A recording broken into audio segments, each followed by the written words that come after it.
haj safariga yuborildi. Ular muqaddas joylarda turib, Yaratgandan mamlakatimiz tinchligi, xalqimiz farovonligini so'rab duolar qilishdi. Ayni kunlarda ular bosqichma-bosqich ona vatanimizga qaytib kelmoqdalar. Muqaddas farz amallarni yakunlagan hojilarimiz hududlarda yuksak ehtirom bilan kutib olindi. Prezidentimiz tomonidan muborak haj safariga jo'natilgan 100 nafar fidoyi yurtdoshlarimizdan 6 nafari Jizzax viloyatida istiqomat qiladi. Haj safaridan Toshkentga kelib, Jizzaxga tantanali kuzatilgan prezident hojilarini viloyat temir yo'l vokzalida keng jamoatchilik vakillari, yaqinlari samimiy va ko'tarinki ruhda kutib olishdi. Baxtiyor insonlardan biri Ismatilla Raimovning ham quvonchi cheksiz. Eng avvalo Allohimga hamd sanolar bo'lsin. Allohim prezidentimning qalblariga shunday bir chiroyli niyatni solgan ekanlar. Mana bizni hajga taklif qildilar. Bundan minnatdormiz.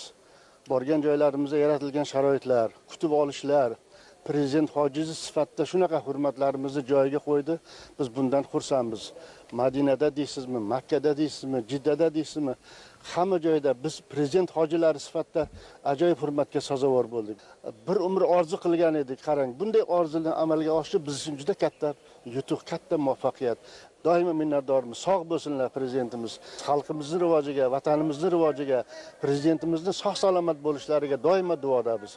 Jizzax shahrining Soloqli mahallasida yashovchi prezident hojisi Qo'chqor Yusupov ham o'z taassurotlarini aytib ado qila olmaydi. Prezidentimizga ming marta rahmat. Taassurotlar juda kengda endi. Hali ham o'sha yerda yurgandaymizda. O'zbekiston shu rivojlansin, yurtimiz tinch bo'lsin deb duolar qildik. Yurtimiz farovon bo'lsin, prezidentimiz omon bo'lsinlar. Parvardigor Alloh o'zi qo'llasin. Birahmatika yo rahmanir Allohu akbar. Farg'onalik 7 nafar yurtdoshlarimiz prezident hojilari maqomida muborak haj amallarini bajarish uchun ziyoratga jo'nab ketgan edilar. Ibodatlarini emin-erkin, to'la-to'kis ado etgan yurtdoshlarimiz ona yurtimizga qaytib keldilar. Marg'ilon temir yo'l vokzalida hojilarni nuroniylar va ularning oila a'zolari kutib oldilar. Hayajonli va unutilmas onlar. Hojilarimiz qalbida quvonch va ko'tarinki kayfiyat, ulug' niyatga erishish saodati, prezident hojilari maqomiga munosib bo'lish, ma'naviyat targ'ibotchisiga aylanish, oilalar mustahkamligi, kelajak avlod ta'lim tarbiyasi va jamiyat ravnaqi yo'lida mahalla yettiligiga ko'makdosh bo'lish, mamlakatda amalga oshirilayotgan islohotlarga daxldorlik hissi bilan yashash, davlat rahbari bildirgan ishonchni oqlash.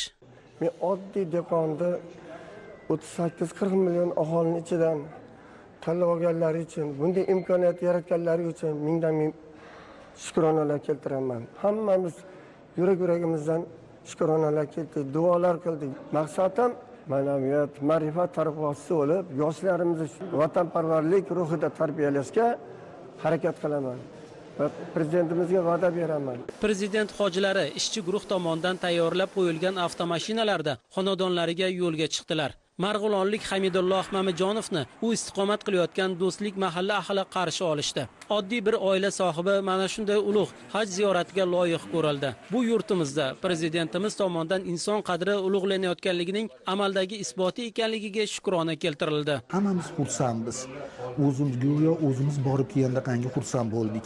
Prezidentimizga rahmat. 70 ga ketayotgan bo'lsak, 70 yil mobaynida mana endi birinchi marta ko'rib turishimiz mana shunaqangi narsa. Prezident hojilarini bunaqa narsa hali hayotda bo'lgan bas edi. Har qanaqa joyda ham havas qilsa arziydigan darajada bo'ldi. Bu qo'shinlarni men otalari-yu opoqlarigacha bilaman. Opoqlari ham armonda o'tib ketdi, juda ilmli odam edilar haqiqatda ham. Dadalari armonda o'tib ketdi. Mana ularga nasib qilmagani, mana Hamidulloh qo'shnimizga nasib turibdi. Hammalarimiz ham havas qildik. Prezidentimizni duo qildik hammamiz ham. Hamidulloh Mamajonov bilan quvonchlarini baham ko'rish niyatida xonadoniga kelganlar unga havas ila duolar qildilar. Otajonimizga mana shunday imkoniyat yaratib bergan prezidentimizdan minnatdormiz deydi oilaning kenja farzandi Malikaxon Mamajonova. Dadam borib kelganlardan juda ham xursandmiz. Prezidentimizga katta rahmat. Ketganlaridan beri dadamni eson-omon keldilar. Xudoga shukr, ibodatlarini Alloh dargohida qabul qilsin. Shuncha odamning ichida dadam loyiq chiqqan ekanlar, biz uni xursand bo'ldik. Prezidentimizga kattakon rahmat. Ilohim yurtimizga bosh bo'lib yuraversinlar. Urganch xalqaro aeroportida Qoraqalpog'istonlik prezident hojilarini mahalla faollari va keng jamoatchilik vakillari shod va xurramlik bilan kutib olishdi. Taassurotlarimiz yaxshi. Xuddi O'zbekistonda qanday yashagan bo'lsak, mehmonxonalarda shunday sharoit yaratilgan ekan.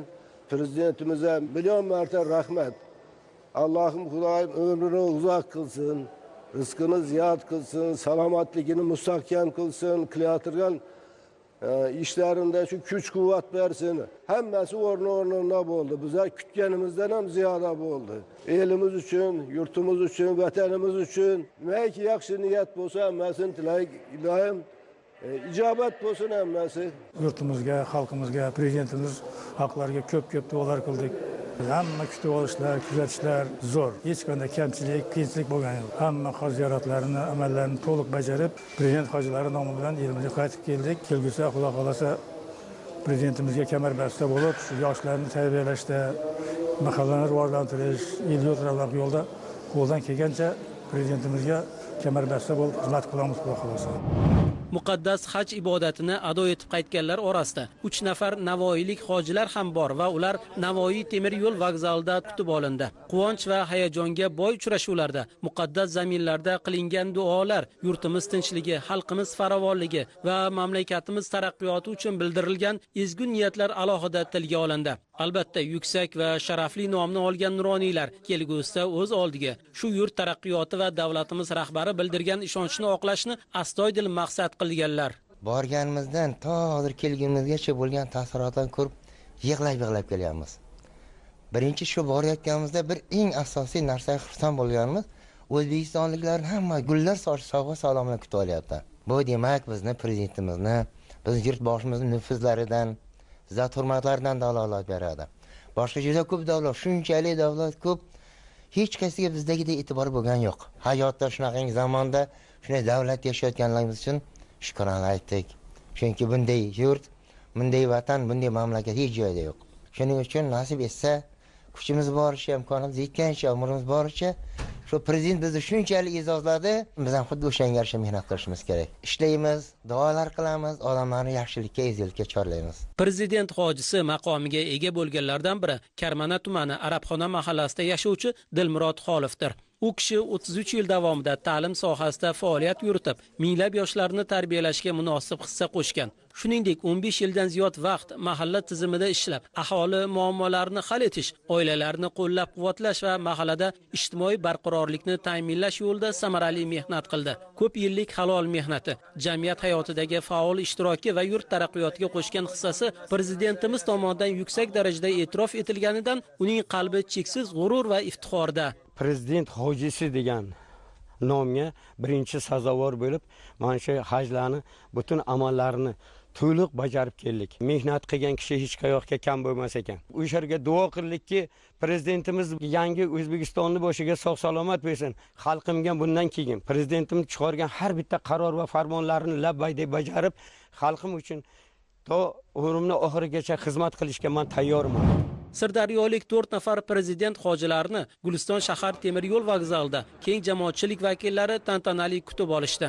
Muhtaram prezidentimizning tashabbuslari bilan 100 nafar respublikamiz bo'yicha hoji otalar, hoji onalar qatorida mening nomzodim bo'lgandan, mening ham o'rnim bo'lgandan naqadar boshim osmonga yetdi. Men shu yillar davomida qilgan kam tarangana mehnatimni shunchalik qadrlab shu yurtlarga haj safariga jo'natganlari uchun avvalambor prezidentimdan minnatdorman. Umrimni boricha vatanimga xizmat qilaman. Mana shu yoshlarga kelajagini porloq bo'lishiga, yoshlarga nasihatlar qilishga, yoshlarning ichida tarbiyaviy ishlarni olib borishga o'zimning hissamni qo'shaman. Haj safari amallarini bajarish uchun kerakli bo'lgan hamma narsalarni muhayyo qilib berdilar.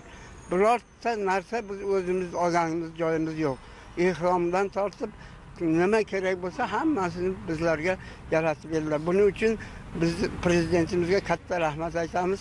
Har bir amalda bajarayotganda qilayotgan duolarimizni avvalo yurtimizga tinchlik, xotirjamlik, mana shu yurtimizda ravnaqi yo'lda qilinayotgan ishlarga rivoj tilab, Allohimdan xalqimizning tinchligi, farovonligini tilab duolar qildik. Vatanga qaytib kelgandan keyin ham sharafga ega bo'lgan bilan birgalikda bu katta mas'uliyat ham yuklayapti. Xudo xolasa qo'limizdan kelgancha albatta yuragimiz urib turguncha, Xudo xolasa mana shu bir yurtimiz ravnaqi, yoshlarga kelajagi uchun xizmat qilishga va'da beramiz. Prezidentimiz tomonidan amalga oshirilgan bunday ezgu tashabbus xonadonlarga cheksiz quvonch olib kirdi.